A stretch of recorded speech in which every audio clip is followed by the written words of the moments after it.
ရှုရည်အမှုထားပြီးသာသမီများဖြစ်ကြတဲ့ဥမြတ်တိုက်ဒေါ်မီမီဝင်းဥဇော်ဇော်ဝင်းဒေါ်ဖြူနှင်းတွင်ဥမင်းမင်းဒေါ်ကျူကျူအေးဥဟန်လင်းအောင်ဒေါ်အောင်ရတီဘွဲမှုမိသားစုတို့ကအမေကျေးဇူးစကုသိုလ်အနေနဲ့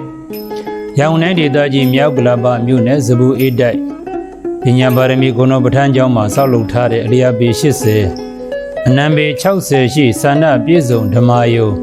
ကျောင်းဆောင်တော်ကြီးရေစက်ချလူတန်းချင်းကျောင်းတော်ပူဇာမင်္ဂလာခန္ဓာကြီးကိုသာသနာနှစ်2566ခုနှစ်ခောဇာတက္ကရာ1384ခုနှစ်သတင်းကျော်လက်ွယ်နေ့2022ခုနှစ်အောက်တိုဘာလ23ရက်တနင်္ဂနွေနေ့မှာဆင်ရင်ကျင်းပပြုလုပ်ခဲ့ကြပါတယ်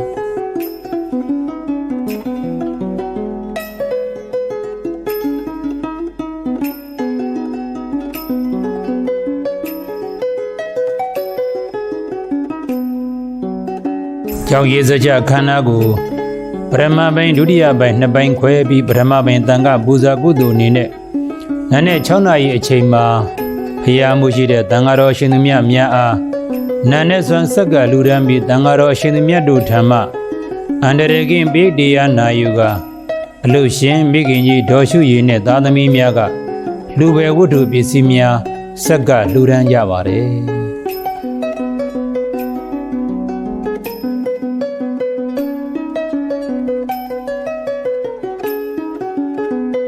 ဒုတိယပိုင်းကျောင်းတော်ပူဇာရေစက်ကြအခမ်းအနားကိုနန်းနဲ့9နာရီခွဲအချိန်မှာကျင်းပပြီးပင်သံဃာတော်ရှင်မြတ်များနဲ့အလူရှင်မိသားစုများဓမ္မမိတ်ဆွေများအပရိသတ်များဆုံးစုံညီညီတက်ရောက်ကုသိုလ်တော်ယူကြပါတယ်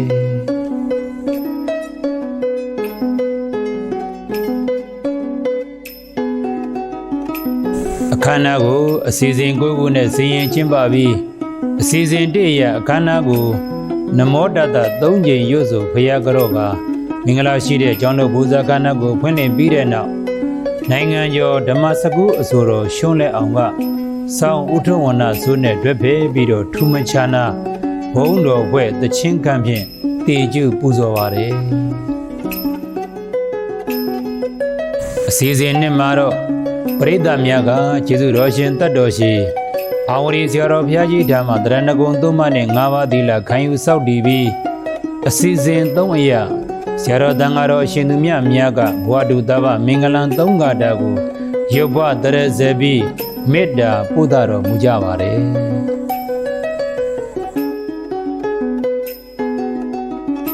အစီအစဉ်လေးမှာတော့တက္ကသိုလ်ကိုသူဂုံပြုရေးဆက်ထားတဲ့အမေမောကွန်ဖော်ညွှန်းလေပြီဆိုတဲ့80ဘောတိတက်ကိုနိုင်ငံကျော်ဓမ္မစကုအဆိုတော်ရွှေရစိတ်မြတ်ဆုရှင်ရွှွန်လက်အောင်ကဆောင်းဥထုံဝဏဆိုစန္ဒီယာဦးရဲလင်းအောင်တို့နဲ့တွဲဖက်ပြီးတော့ဒီဆိုဂုံပြုပူဇော်မှုမပြုခင်မှာအခမ်းအနားမှုဇာတော်ကတိထရဲ့အဓိပ္ပာယ်ကိုရှေ့ဦးစွာဖွင့်ဆိုရှင်းပြပါတယ်မိဘရဲ့ကျေးဇူးကိုတမန်ပုဂ္ဂိုလ်မဆိုထားမိသုံးလောကဒုတင်ဘုရားရှင်ကိုရောမြတ်ကြီးတော်မှမိဘကျေးဇူးကိုအထူးဆက်တော်မူကြောင်းဖျားပြည့်သို့ရောက်တော်မူပြီးခုနဝါမြောက်မှာဒါဝရိန္ဒနတ်ပြည်သို့ကြွတော်မူပြီးမေတော်ဖြစ်ခဲ့မှုတဲ့တန်တို့တိတာနတ်သားကိုအမှုပြုကတောင်းတိုက်စကြဝဠာနတ်ပြည်မှာတော့အဘိဓမ္မာ9ကျမ်းတရားကိုဝါရင်3လကာလပတ်လုံးဟောကြားတော်မူခြင်းဟာအမေကျေးဇူးအထူးဆက်ခြင်းဖြစ်လို့ဒီတိထရဲ့ပရမအပိုက်မှာထဲ့သွင်းဖွဲ့ဆိုရေးသားထားပါတယ်ဒေတာရဲ့ဒုတိယအပိုင်းမှာတော့မိဘကျေးဇူးဆက်တဲ့သူဟာဖယားရှင်သွားသည့်လမ်းမနဲ့တူစွာသွားတဲ့သူဖြစ်တဲ့အကြောင်းအမေရှုရည်ရဲ့သားသမီးများဖြစ်ကြတဲ့ဒေါ်မီမီဝင်းဦးဇော်ဇော်ဝင်းဦးမင်းမင်းဦးဟန်လင်းအောင်တို့နဲ့သူတို့ရဲ့ပါရမီဖြည့်ပမှဖြစ်ကြတဲ့ဦးမြတ်ထိုက်ဒေါ်ဖြူနှင်းလွင်ဒေါ်ကျူကျူအေးဒေါ်အောင်ရတီဖွဲ့မှုတို့ဟာအမေရှုရည်ရဲ့စန္ဒနဲ့အညီစန္ဒပြည်စုံဓမ္မယုံကျောင်းဆောင်တော်ကြီးကိုတိဆောက်ပြီးအမေကျေးဇူးဆက်သူတွေဖြစ်လို့ဖယားချီးမွမ်းသည့်သာသမီရတနာများဖြစ်ကြောင်းတိတရဲ့ဒုတိယပိုက်မှာထည့်သွင်းဖွဲ့ဆိုထားပါတယ်တိတရဲ့တတိယပိုက်မှာတော့ အထက်ကောင်းကင်ယံကနေမင်းလမင်းပမာလင်းဖြာတောက်ပနေတဲ့အမေရဲ့ဂုဏ်ကျေးဇူးတွေကိုဒီဓမ္မကြီးကိုအသက်တည်ပြုပြီးတော့ကျေးဇူးဆက်ပါကြောင်းကြီးမြတ်တဲ့ဒီကုသိုလ်ဟာအမေနဲ့သားသမီးများအတွက်ဒုက္ခငြိမ်းရာနိဗ္ဗာန်သို့အတူတူဝင်ဆန်နိုင်ဖို့အထောက်ပံ့ဖြစ်ပါစေကြောင်းရေသာဖွဲ့ဆိုထားပါတယ်ဒီတရားရဲ့သရုပ်ဓာတ်ပိုင်းနဲ့နောက်ဆုံးပိုင်းမှာတော့လောကီလောကုတ္တရာနှပြသောကောင်းတဲ့ကိစ္စတွေမှာမိဘတွေမျှော်မှန်းထားတဲ့သာလွန်ကောင်းမွန်အောင်ဆောင်ရွက်နိုင်ရတဲ့အမေရှုရရဲ့မွေရကြိုးနှက်တဲ့သာကောင်သမီးမြအတိတ်ဇာတာအမိရတဲ့အမိရဲ့သားသမီးတွေဟာတူနှင်းမရတဲ့အမေကျေးဇူးတွေကိုရှုတိုင်းမဝတဲ့စန္ဒပြည့်စုံဓမ္မယုံကျောင်းတော်ကြီးတိဆောက်ပြီးမဟာပဒဝီဤမြေကိုတက်သေးပြုကာအမေမောကွန်ဖော်ညွန်းဂုံပြုအပ်ပါကြောင်းရေသာဖွဲ့ဆိုထားပါတယ်လို့ဖွင့်ဆိုရှင်းလင်းပြီးတော့ဒေသရှင်ရှွန်းလက်အောင်ကယခုလိုဂုံပြုတည်ဆိုထားပါတယ်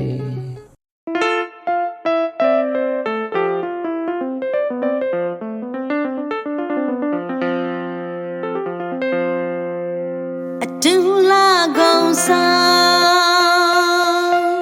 မြက်ဖျားတော်မှာနဲ့အများထောင်မကအထီးကရပုံအနေအတူလာကုံဆောင်မြက်ဖျားတော်မှာနဲ့အများထောင်မကအထီးကရပုံအနေ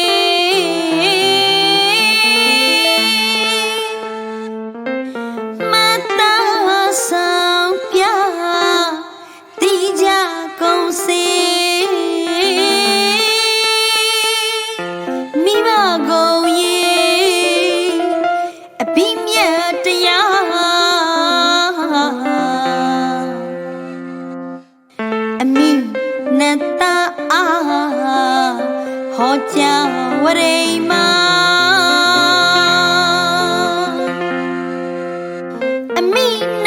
တာဟောကြဝရိမာ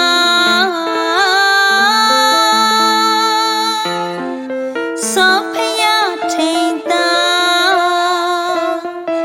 ကျေးဇူးစတဲ့တာသောဖယထိန်တာကျေးဇူးစတဲ့တာအတူလာကုံဆောင်မြဲဖယတော်မှာနဲ့အများထောင်မကအထီးကရပုံအနေမတဆောင်ပြတိကြကုန်စီမိဘကုန်ရင်အဘိမြတ်တရား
သွေးတူညီတဲ့သမီးသား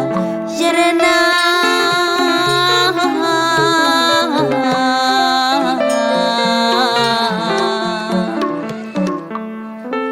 ကြီးပွားလို့ပြည့်စုံပါသည်ကြီးပွားလို့ပြည့်စုံပါသည်အမိကုန်အထက်ကြီးကတနေလာပမာကုန်ဖျားတက်တီးပြဓမ္မယုံပါကျေးဇူးဆက်လူရန်ပါသည်ကျေးဇူးဆက်လူရန်ပါသည်အတူလန်းကနေဘူးနန်းစီတို့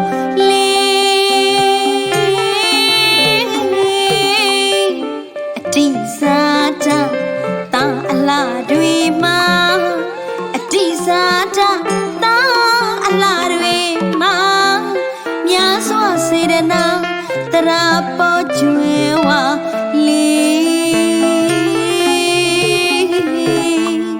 အတိစားတာသမီးအလားတွေမှာအတိစားတာသမီးအလားတွေမှာကြီးစွာစေတနာ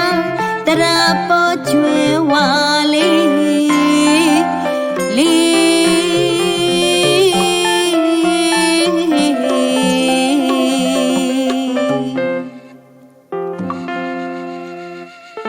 အမိမောကုန်ဟောညွန်လေးပြီအမိမောကုန်ဟော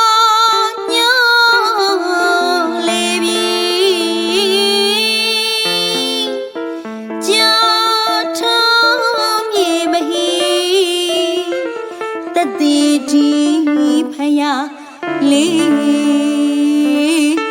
လေးလေး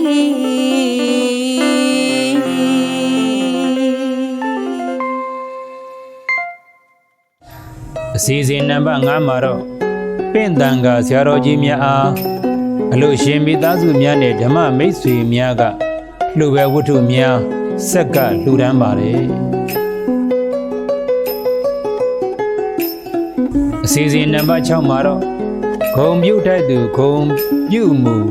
မှတ်ယူမင်္ဂလာဆိုတဲ့အတိုင်းပါပဲဆရာတော်ရဲ့ကိုစားအကြောင်းကျိုးဆောင်ဘွဲကစန္ဒပြေဆုံးဓမ္မယုံကျောင်းဆောင်တော်ကြီးအလူရှင်မိခင်ကြီးတော်ရှုရင်နဲ့သားသမီးတို့အားဂုံပြုတ်မှတ်တမ်းလာပေးအပ်ခြင်းတိဆောက်ရတာဝန်ခံဦးအေးကျော်နဲ့အောင်တုဒ္ဒဂုံမဏီမိသားစုအားဂုံပြုတ်မှတ်တမ်းလာပေးအပ်ခြင်းလျှက်စီမီဆိုင်ရာတာဝန်ယူဆောင်ရွက်ပေးတဲ့ဦးသိန်းစော်နဲ့အဖွဲ့အားဂုံပြုတ်မှတ်တမ်းလာပေးအပ်ခြင်းပုံစံဒီဇိုင်းကုသိုလ်ယူထုတ်ပေးတဲ့မနာဘဒါရီကိုရီးယားဆရာတော်ရဲ့မနာဘအင်ဂျင်နီယာအဖွဲ့အားဂုံပြုတ်မှတ်တမ်းလာပေးအပ်ခြင်းဒီဆောက်စေအပေါ်ထသီရိမင်္ဂလာဗုဒ္ဓဝိဟာရဂုဏတော်ပဋ္ဌာန်းဖယားကျောင်းဆောင်တော်ကြီးအတွေ့ကျတ်သိန်းနေရလူဒန်းသောဥစိန်မျိုးအောင်ဒေါ်တင်နေရှင်မိသားစုတို့အားဂုံပြုမှတ်တမ်းလာပေးအပ်ခြင်းများပြုလုပ်ဆောင်ရွက်ခဲ့ပါတယ်မင်္ဂလာရှိတဲ့ခန္ဓာကြီးရဲ့အထူးစီစဉ်နေနဲ့ကြောက်ရောက်ချီးမြှောက်တော်မူတဲ့ဘောဆရာတော်ရှင်သူမင်္ဂလာရဲ့ကျေးဇူးရှင်ဆရာတော်ဖြစ်တော်မူသောနိုင်ငံတော်ပရိယတ္တိသာသနာတက္ကသိုလ်ရန်ကုန်အဘိဓမ္မာပိဋကမဟာဒါနဌာနမူပါမောက္ခဒေါက်တာဗတ္တန္တထေရိန္ဒဆရာတော်ရှင်သူများအားပူဇော်ကြော့ပြီးလူပဲဝတ္ထုများဆက်ကလှူဒန်းကမင်္ဂလာရှိတဲ့ခန္ဓာကြီးကိုဗုဒ္ဓသာသနာစိတံတိတ္တတု၃ကြိမ်ရွတ်ဆိုဆုတောင်း၍ခန္ဓာကြီးကိုအောင်မြင်စွာပြီးဆုံးစေခဲ့ပါတယ်ရေစကြခန္ဓာပြီးဆုံးတဲ့အခါမှာလူရှင်များကယရနာရွှေမိုးငွေမိုးရွာသွန်းဖြိုးပြီးဖျားမှုရှိတဲ့တန်ဃာတော်အရှင်သူများကိုနေစွမ်းဆက်ကလူဒန်းပြီးတော့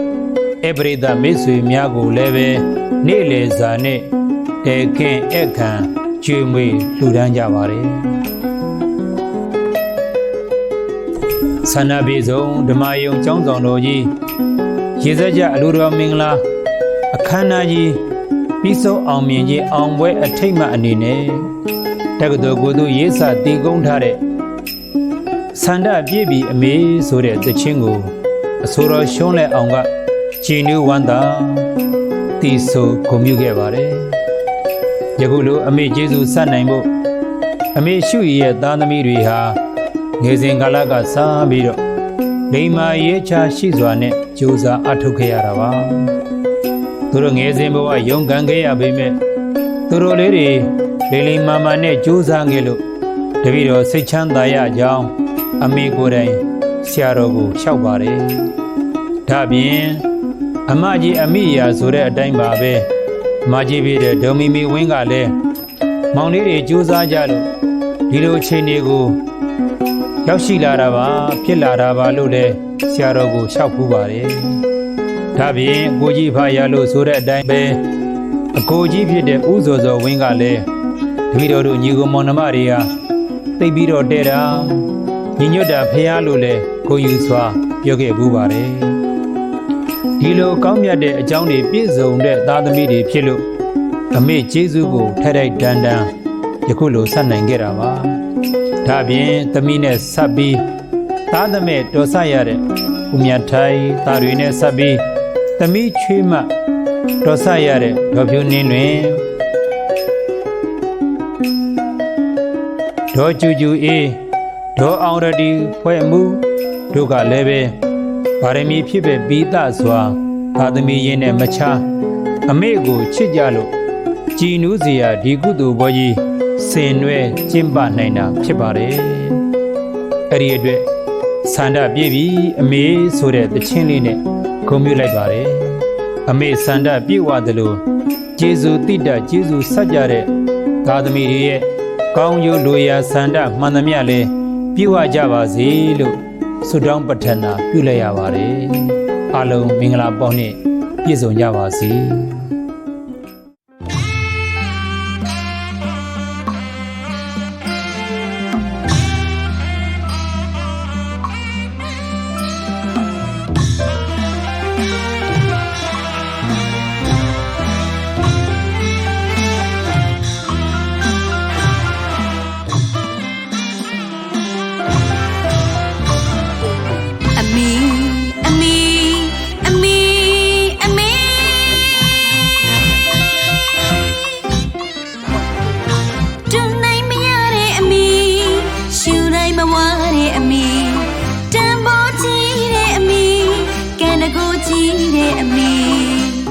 ရတကအမီကျောင်းတကအမီယဟန်တကအမီ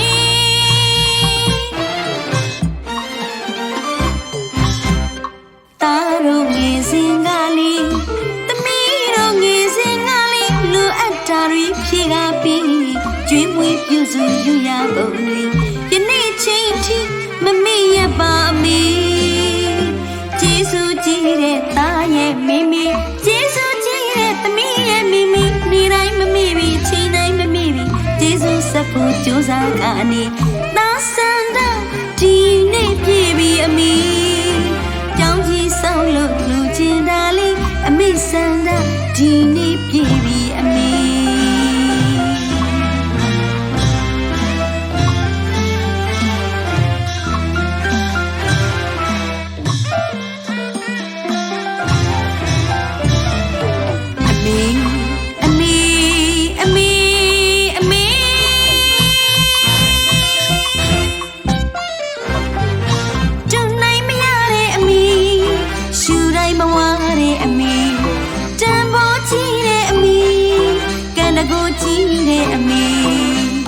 ရတကအမီကျောင်းတကအမီယဟန်တကအမီ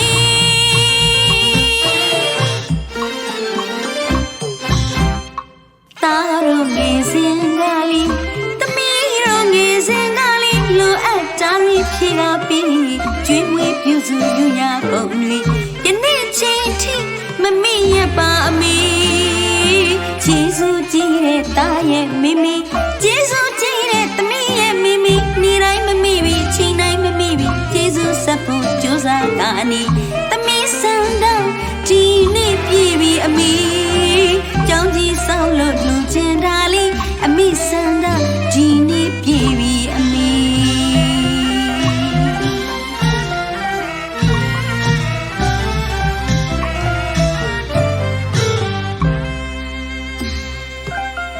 ကျေးဇူးကြီးလာတဲ့အမိ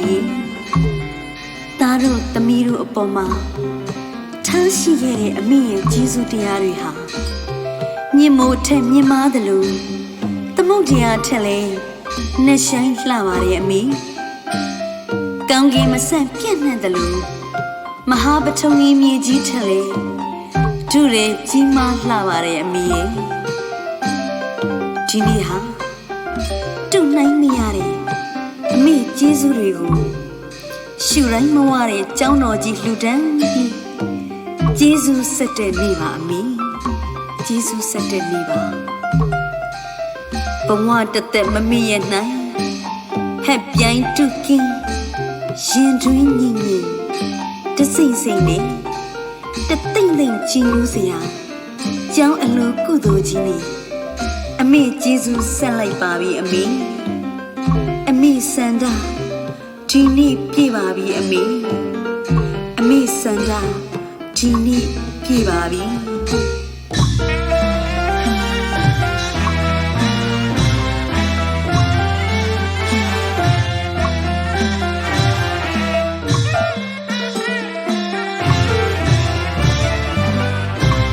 ရှင်နာမူရင်အမိမြတ်တာတွေရင်မဖြူဆွေးအမိကရုဏာတွေအစင်သာတုံးပြီးအမိချစ်တာတွေဘဝင်မမညိုးပြီးအမိသစ္စာတွေသာသနာအမွေအမိရနေဓမ္မအမွေအမိရနေသာသနာအမွေအမိရနေဓမ္မအမွေအမိရနေစေတနာတွေကျွေလာပြီချောရီမြအမီမနောတကယ်လာနီရတနာအမီနေတိုင်းမမိပြီအချိန်တိုင်းမမိပြီကျေးဇူးဆက်ဖို့ကြိုးစားကနေသာသနာဒီနေ့ပြေပြီအမီကြောင်းကြီးဆောင်လို့လူကျင်သာလေးအမီစန္ဒဒီနေ့ပြေပြီအမီ